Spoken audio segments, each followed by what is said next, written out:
Hello, Leute. Wie geht's?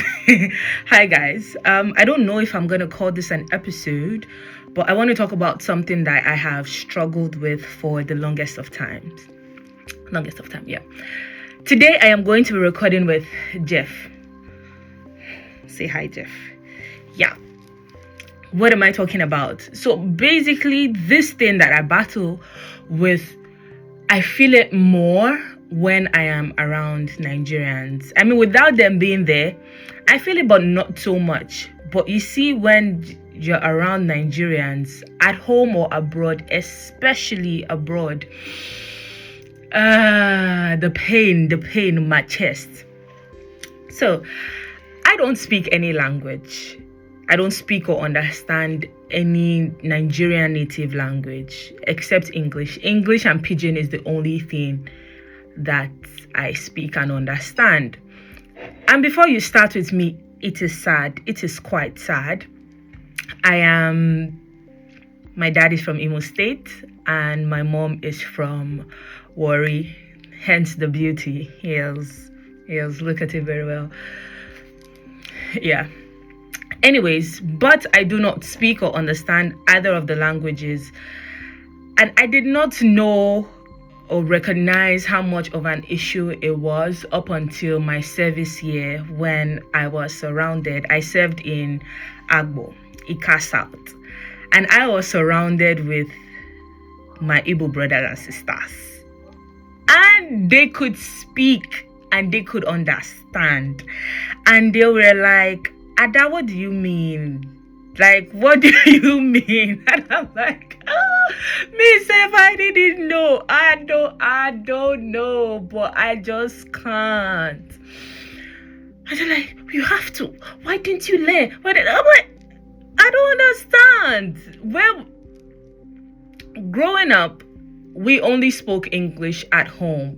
Even Pidgin, I had to learn Pidgin in school. And it was very funny. When I started speaking Pidgin, it was very, very funny. But I had to learn it because I grew up in Benin. Most of my formative years were in Benin. I moved to Benin when I was, I think, five or six. So basically, all my life has been in Benin. And I schooled and stayed around first, second, and third. And people that know Edo State, now not say if they speak English around that area, because say you want go tell you want go Ekiosa. What you want they speak? You want they speak English? I say, Mama, I want to buy some tomato. Aspa, now you speak English pass. You just janned that waiting they soap. So I had to learn it because people would look at you. I said then. People would look like, what are you trying to, what do you they form? What are you trying to prove? And with my friends, they were all speaking Pidgin, and I had to belong. So I only spoke Pidgin in school. Well, it's English and Pidgin, of course, but Pidgin, I only spoke it in school. Pidgin was not at home.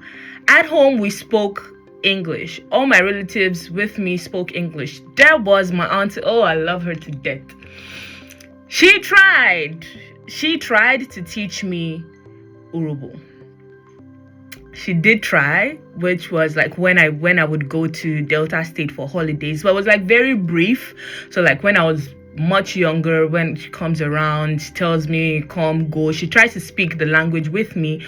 But the thing is, we didn't spend a lot of time together. So say in a year, we'll only see like once or twice. So it wasn't really, you get. But when I meet Nigerians, I feel very sad that I cannot speak or understand a language. One, Yoruba is like the common, everybody knows it. I mean, everybody should know. Everybody should know except Mabel. Yeah, Shada. I don't. And it's leaving the country. It's like it's a form of identification. Like here, Pidgin is one thing. To speak Pidgin is one thing. But the thing is, if you listen closely enough, if you slow down all the things that we're saying, you can actually understand. You can understand Pidgin. But like when I met, I was at an Afro workout a few weeks ago, and two ladies were introducing themselves. And when they just knew that, oh, two of them they're Igbo, they just switched, and I'm just like, I want to join, but I can't. And it is, you have no idea how sad it is to not fit anywhere. Because I mean, English is a universal language. What shows, what proves that you are Nigerian, you are from this place? Okay, I'm an Igbo girl. What evidence do you have? Ada, asa. Oh yeah, speak it. Nothing, nothing. I cannot. You say me and my everything. When I was in Dubai, I used to avoid Nigerians. I don't like serving Nigerians, because you ask me where you from. You cannot even run from the question. You're gonna ask.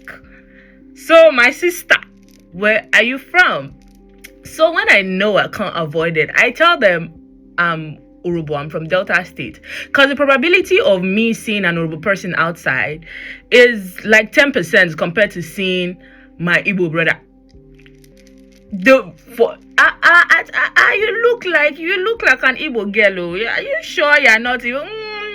I'm not, because the moment I tell you that yes, I am an Igbo girl, straight up you've switched. And I can't, how do I tell you that I cannot? I had this customer that I did tell, because he saw my name and he was like, oh yes, we're from the same state, basically, but different towns. Every time with me, he would send me voice notes in Igbo, and I had to send it to somebody else to translate, because he refused to speak English with me. So he would send me a long ass voice note, and I would have to forward it so somebody can translate. That was, so I have told, and the thing is, in a way, I'm happy that, oh, I'm not the only one, because we are a lot that do not know how to speak our language, which is very sad, as I have already said. I won't say there's nothing we can do about it. It's just, it's hard. Learning a language is hard, especially when your frontal lobe, you have other things on it. But it's hard. But so another thing, coming to Germany, when you're not telling me that du musst Deutsch, you need Dutch, you have to speak Dutch. And I am enrolling in language schools, language courses, and I'm like, yeah, I must get my C1, my C2. Oh yeah, tell me, why did you not do Igbo like that? Why did you not do Igbo like that? Because it is not a do or die affair. That is why it's your big head, this woman. Yeah, that's literally why. But the thing is, when we go to other countries, like, in a way, we are forced to learn their language. But when you come to Africa, we don't mind. Speak English. We accept you the way you are. And I don't know if that's a problem or it's a good thing. I don't know. It's a two-way street, in my opinion. In sense, we're accepting, but then again, it's I can go outside. I can speak to German. I mean, we can speak Dutch, and I belong in a way. They if you want to stay in the country, literally they tell you want to stay in the country, you have to speak Dutch. You go to Finland, you have to speak Finnish. You go to Paris, Italy, like, French is an added advantage. It's just, but anyways, all of the ranting, we need to do better. The next generation needs to do better. Not the generation that doesn't know how to speak anything, or just forget it. So I told myself, right, I said, when I do have my kids, in as much as I'm one of those people that, oh, do not let your children, or do not try to live your life through your children. That being said, the mistakes that I made in this in not learning the language, my kids are not going to go through that, because if for some reason their father too is on the same in the same boat together, that we cannot speak or hear anything, they have two options.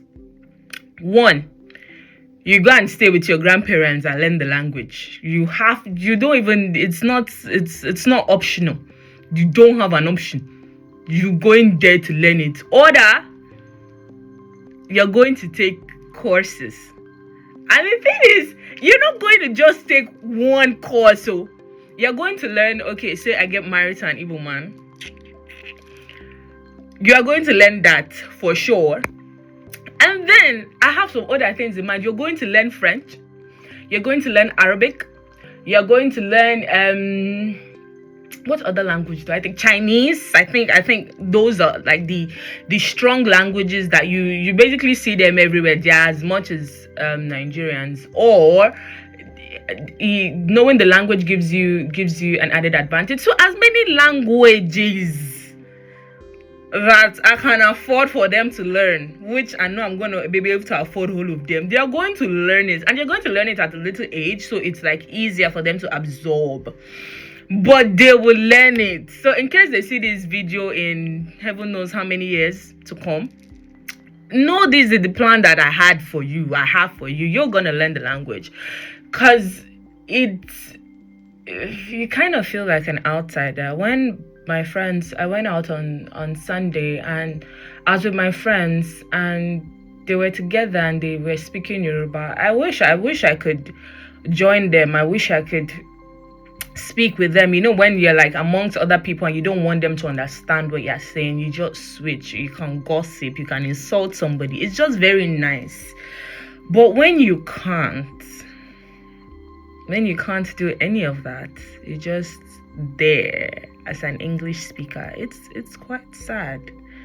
It's quite sad. And then it'll be like, why didn't you learn it growing up? When did I want to teach myself? I'll be like, oh, why didn't your father? Why didn't your mother? I don't know.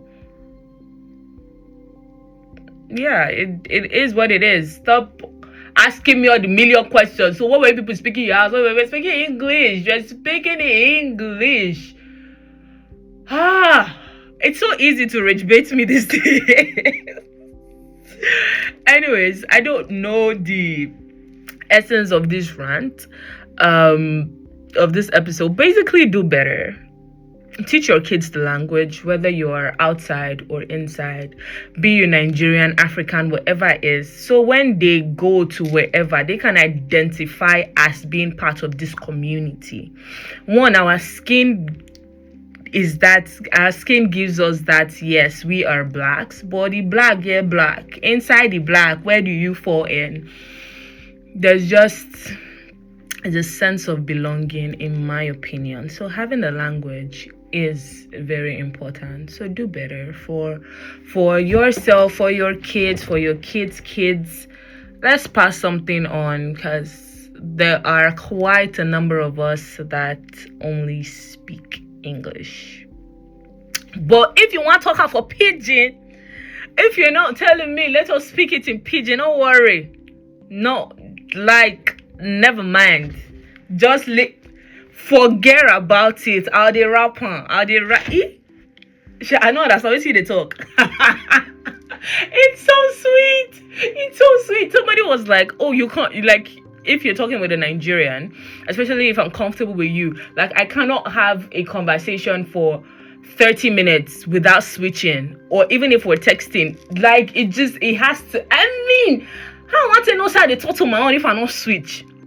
She get it. And I'm like, okay, in church, our pastor was like, oh, we have to speak in English in church. It's either English or Dutch. You can't speak pidgin. How would you know you're in a Nigerian church? Like, how you want to know? You're telling me, say, I know if he speak pidgin, I know if he sing for pidgin, I know if he sing for my own native language. So much they speak English. No, nah. You reason, nah. You don't Swiss like that.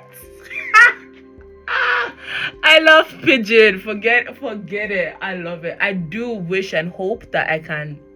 I mean, that's another reason why I want to learn Dutch.